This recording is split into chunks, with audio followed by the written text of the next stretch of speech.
I'm David Fialko. I am a certified prevention specialist with the Council of Southeastern Pennsylvania.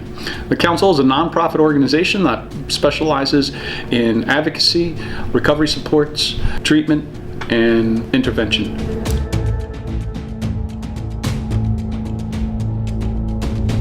Our main objective is to assist families struggling with the disease of addiction, and my particular job as a prevention specialist is to educate the community on how to avoid finding yourself in a addiction type setting.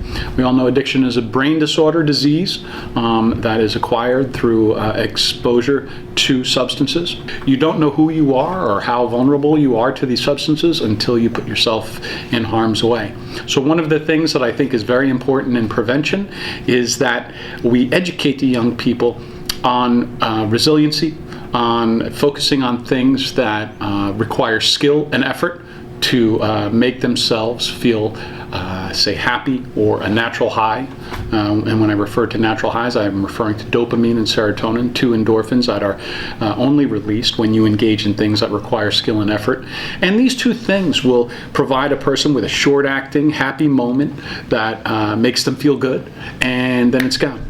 And they want to feel that again, so they continue to engage in the activities or the interests or passions that they have discovered makes them feel happy. And as they continue to engage in these, they improve in them. It's a series of things that a drug-free adolescence can provide plenty of feel-good opportunities without subjecting oneself to substance use.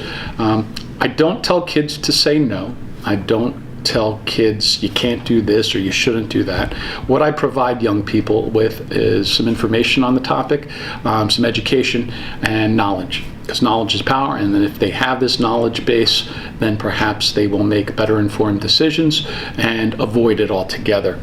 When you use a substance such as alcohol or cannabis or cocaine, it produces an unnatural amount of dopamine compared to the natural amount of dopamine. Unnatural is high reward, long-acting, no skill, no effort required.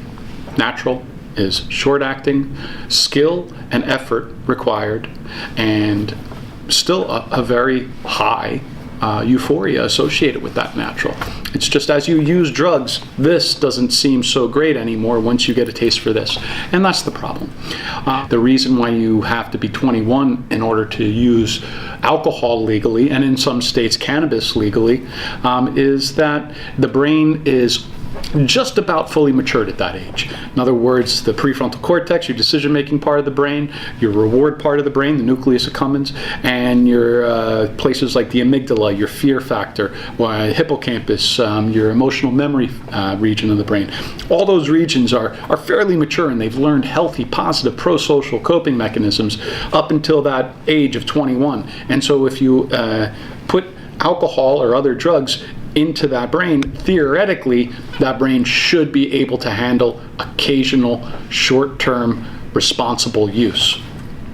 But not everybody's the same. So some people, even at that age, will find themselves triggering an addiction, a dependency. So what I encourage young people to do at this point is at least wait until you're 21, and then not that you wait till 21 to drink or to use whatever is legal. Wait till you're 21 to determine whether you want to use or not. Because when you're 21 and you can legally use alcohol, you may have all these other things going positively for you: sports, art, culture, pro-social relationships, interests, work, whatever it is that you're in love with. And you then look at it as, you know what, I really don't have time for this, or I don't have an interest in that. That's how I encourage young people to make healthy decisions. Telling them to say no is great, but they have to have a reason to say no. Everybody's different.